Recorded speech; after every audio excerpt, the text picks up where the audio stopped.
सिंधुदुर्ग जिल्ह्यासह इतर जिल्ह्यातील ताज्या घडामोडी पाहण्यासाठी सिंधुदुर्ग 24 तासला सबस्क्राइब करा आणि बेल आयकॉनवर क्लिक करा। सिंधुदुर्ग 24 तास सदैव तुमच्या सोबत। पुढील बातमी पाहणार आहोत विस्ताराने। शेवटी याबाबत निर्णय वरिष्ठ स्तरावर होणार आहे। वरिष्ठ स्तरावर एकदा निर्णय झाला की याबाबत बोलणी होती, त्याला फार कमी कालावधी शिल्लक आहे। तेवढ्यात निर्णय झाला तर बरे, अन्यथा स्वबळावर लढावे लागेल। अजून चर्चा झालेली नाही, त्यामुळे फॉर्म्युला मान्य अमान्याचा प्रश्नच उद्भवत नाही। नगराध्यक्ष आणि 10 सीट जागा हा फॉर्म्युला हा सामान्यजनक असून तो प्रत्येक ठिकाणी वापरला जाईल अशी अपेक्षा आहे। अजूनपर्यंत कोणताही निर्णय झालेला नाही, तोपर्यंत आम्ही आमचे फॉर्म भरून घेणार आहोत आणि युतीचा निर्णय झाला तर मग तेवढे फॉर्म मागे घेता येतील। युतीला भाजप तयार नसल्याची चर्चा आहे, नेमकं काय? तसा अधिकृत निरोप आलेला नाही, जोपर्यंत अधिकृत निरोप आला नाही तोपर्यंत आपण पॉझिटिव्ह राहिलं पाहिजे। काही दिवसापूर्वी आपली पालकमंत्र्यांची बैठक झाली, आज देखील आपण एका कार्यक्रमाच्या निमित्तानं पालकमंत्र्यांनी आपण एकत्र होता। काय चर्चा झाली का युतीबाबत? तर तुम्हाला काय वाटतं की कोणाला युती नको आहे आणि कोणाला युती हवी आहे?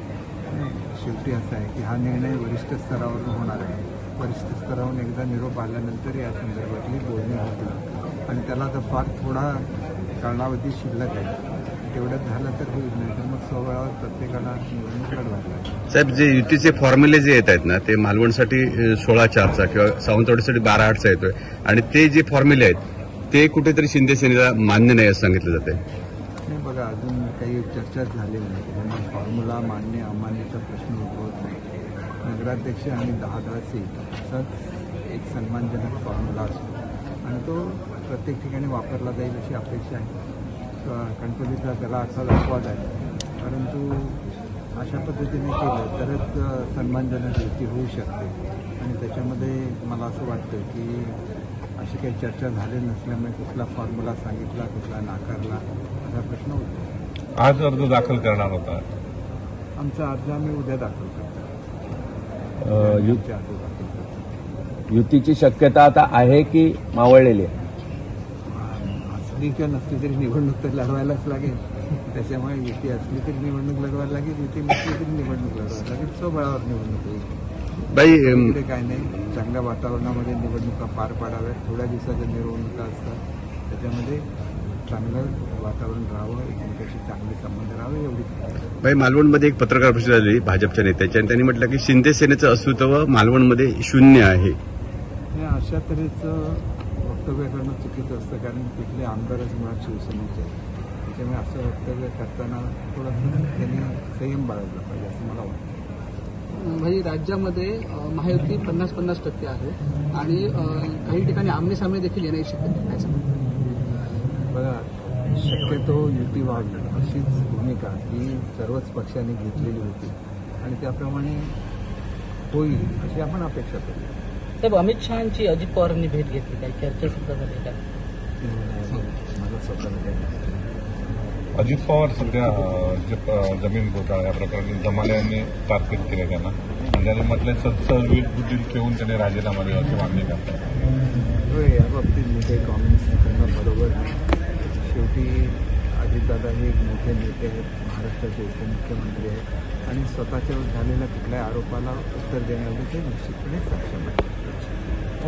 PPG मँगोज, वाडा सडेवाडी, हळिये, तालुका देवगड।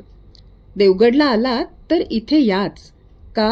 तर इथे मिळतात उत्तम दर्जाचे स्वतःच्याच बागेतले हापूस आंबे, त्याच आंब्यापासून तयार केलेली उत्पादनं म्हणजेच जॅम, लोणचं, आंब्याचा रस, पन्ह, सरबत, वड्या आणि इतर कोकणी पदार्थ म्हणजे असंख्य प्रकारची लोणची, लाडू, सांडगी मिरची, उपासाचे पदार्थ, आंबापोळी, फणसपोळी, शिवाय इथे मिळतात नारळ, शीतपेय, शहाळ्याचं पाणी, ताक, हंगामी भाज्या आणि फळं सुद्धा। म्हणून PPG मँगोजमध्ये एकदा तरी याच, कारण दर्जेदार खायचं तर आमच्याकडेच यायचं। रम्य समुद्रकिनारे, वळणावळणाचे रस्ते आणि टुमदार मंदिरे पाहण्यासाठी पर्यटकांची पसंती नेहमी कोकणाला असते। निसर्गाच्या समृद्धीबरोबरच फिरताना कोकणात मनमुराद निसर्गाचा आनंद लुटण्यासाठी आला तर मग कशाला करता राहण्याची चिंता। देवगड येथील Swami residency AC non AC rooms तुमच्या बजेटमध्ये उपलब्ध.